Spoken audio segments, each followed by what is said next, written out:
এর আগের ভিডিও ছিল 19-এর দাগ পর্যন্ত, আজকের ভিডিও থাকবে 20-এর দাগ থেকে। 20-এ কি রয়েছে বলছে, একটি বর্গক্ষেত্রের বাহুর দৈর্ঘ্য 10% বৃদ্ধি করলে বর্গক্ষেত্রের ক্ষেত্রফল শতকরা কত বৃদ্ধি পাবে। আচ্ছা, তাহলে আমি কি করছি, এখানে ধরে নিচ্ছি, ধরি বর্গক্ষেত্রের বাহু এই একক, তাহলে ক্ষেত্রফল কি হবে, ক্ষেত্রফল হয় কি বাহু গুণিত বাহু, মানে কি এ গুণিত এ, মানে কি হয়ে গেল এ স্কোয়ার, এটা হয়ে গেল বর্গ একক। এরপরে কি বলেছে, বলছে বাহুর দৈর্ঘ্যকে 10% বৃদ্ধি করছে, তাহলে কি করব, বাহুর দৈর্ঘ্য 10% বৃদ্ধি করলে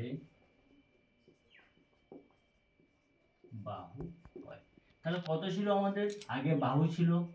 এ, আমি বৃদ্ধি করছি মানে বাড়াচ্ছি কত, 10%, 10% মানে 10-এর 100, তাহলে কত হচ্ছে এ প্লাস এ বাই 10, তাহলে লসাগু বেরালো 10, তাহলে 10 এ যুক্ত এ, তাহলে কত বেরালো 11 এ বাই 10, এত একক।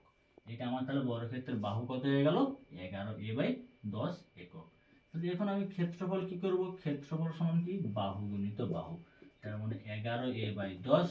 গুণিত 11 এ বাই 10, তাহলে 11 11 গুণ করলে কত হয় 121, এ গুণ করলে এ স্কয়ার, তাহলে কত হবে 121 এ স্কয়ার, 10 এ 10 এ গুণ করলাম 100,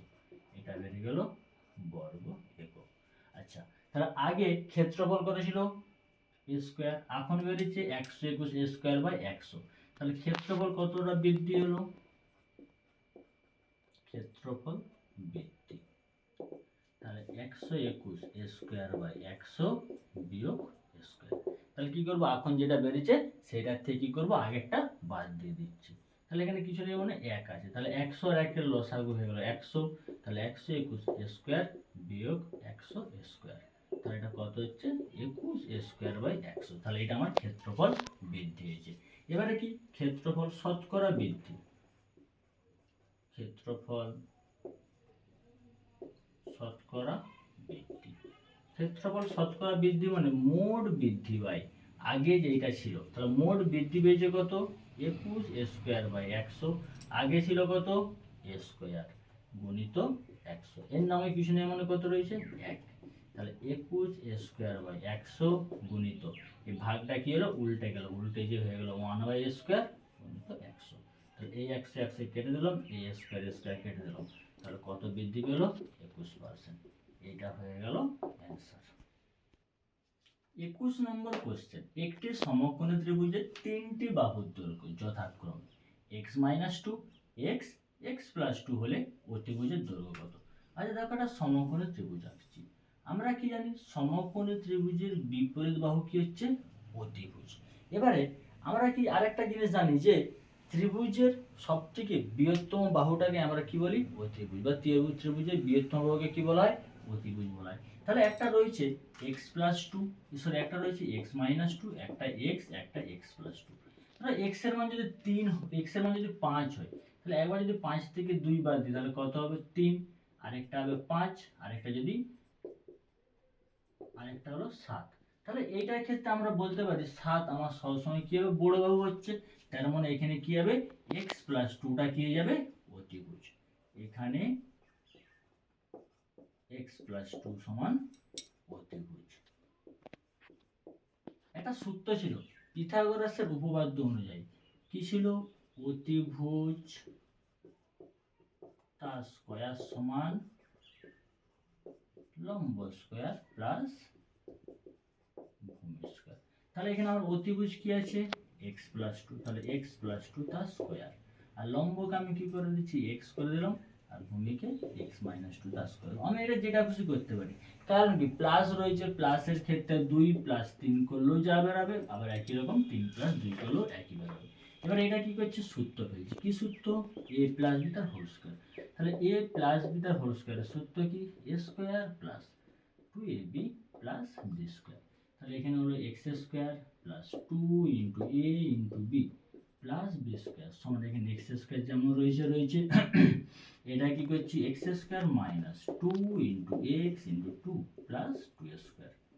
একই রকম ভাবে কি পেলাম, a মাইনাস বি তার হোল স্কয়ারের সূত্র, তাহলে a square minus 2ab plus B square. এরপরে কি করছি, সব সংখ্যাগুলোকে সমানের এধারকে নিয়ে আসছি। তাহলে এখানে কি আছে, x স্কয়ার প্লাস 2 দুগুণে 4, 4x 2 স্কয়ার মানে 4। এই x স্কয়ার যেমন ছিল ছিল প্লাস ছিল মাইনাস হয়ে গেল, এই প্লাস ছিল মাইনাস হয়ে গেল, এখানে মাইনাস আছে, এটা কি হয়ে যাবে প্লাস, কি হবে 2 দুগুণে 4 তার মানে কত 4x, প্লাস ছিল এখানেও কি হয়ে যাবে মাইনাস, তার 2 স্কয়ার মানে 4 সমান কত 0। এবারে কি হচ্ছে, এই x স্কয়ার কেটে গেল, তাহলে এরপরে কি এই 4x কেটে গেল, সরি এই 4 কেটে গেল, তাহলে আমার এখানে কি পড়ে রয়েছে 4x মাইনাস এক্স স্কয়ার, হ্যাঁ 4 4 8, 8x মাইনাস এক্স স্কয়ার সমান কত রয়েছে 0। এবার আমি কি করছি, এই দুটো থেকে x কমন নিলাম, তাহলে 8 মাইনাস এক্স সমান কি হলো 0। তাহলে দুটার গুণফল যদি 0 হয় তাহলে আমরা এখানে একটা একটা করে 0 লিখতে পারি, তাহলে x সমান একবার 0 হবে, 8 মাইনাস এক্স সমান 0। তাহলে এইটাকে আমি কি করছি, মাইনাস এক্স সমান কত বেরোবে মাইনাস 8, অতএব x সমান 8। এবার আমার x এর মান বেরিয়েছে কি 0 একটা বেরিয়েছে, 8 একটা বেরিয়েছে। এখানে x নট ইকুয়াল টু 0 হবে, কেন, ত্রিভুজের বাহু 0 হতে পারে না, তাহলে ত্রিভুজের বাহু 0 হতে পারে না, তাহলে এখান থেকে লিখতে পারি অতএব x সমান 8। তাহলে x সমান বেড়ে গেছে 8, আর আমার অতিভুজ কত ছিল x প্লাস 2, তাহলে অতএব অতিভুজের দৈর্ঘ্য কি হবে, অতিভুজের দৈর্ঘ্য x এর মান 8 যুক্ত 2,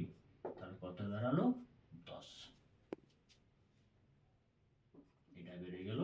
অ্যানসার। 22 বলছে একটি অর্ধবৃত্তের পরিসীমা 36 সেমি হলে অর্ধবৃত্তের ব্যাসের দৈর্ঘ্য কত। আমি এখানে ধরে লিখছি, ধরি অর্ধবৃত্তের ব্যাসার্ধ আর সেমি, ব্যাস কি বেরোবে, তাহলে ব্যাস হচ্ছে কি ব্যাসার্ধের দ্বিগুণ, তাহলে কত 2r সেমি। এবার অর্ধবৃত্তের পরিসীমার সূত্র কি, অর্ধবৃত্তের পরিসীমার সূত্র পাই আর প্লাস 2r, তাহলে শর্তানুসারে পাই আর প্লাস 2r সমান কত রয়েছে 36। এবারে কি করছি, এই দুটো থেকে আর কমন নিলাম, তাহলে কত রয়েছে পাই প্লাস 2 সমান কত 36। আচ্ছা আমরা পায়ের মান কত জানি, পায়ের মান জানি কত 22/7, বা আর যেমন রয়েছে পায়ের মান বস করলাম 22/7 যুক্ত 2 সমান কত বেরালো 36, বা আর এটা কি পেয়েছি ভগ্নাংশের যোগবিয়োগ, 7 22 যুক্ত 14 সমান 36, বা আর গুণিত এই দুটো যদি যোগ করে তাহলে কত বেরাবে 36/7 সমান 36। এবার এটা কি আছে 36 7টা গুণ আকারে সমান সেধারে কি হয়ে যাবে ভাগ হয়ে যাবে, আর সমান কি হবে 36 গুণিত 7 নাম হচ্ছে 36, তাহলে এই 36 কেটে দিলাম, তাহলে কত রইল 7। তাহলে অর্ধবৃত্তের ব্যাসার্ধ কত বেরিয়েছে, অতএব অর্ধবৃত্তের ব্যাসার্ধ 7 সেমি, তাহলে ব্যাস কি হবে 7 গুণিত 2 মানে কত 14 সেমি, এটা বেরিয়ে গেল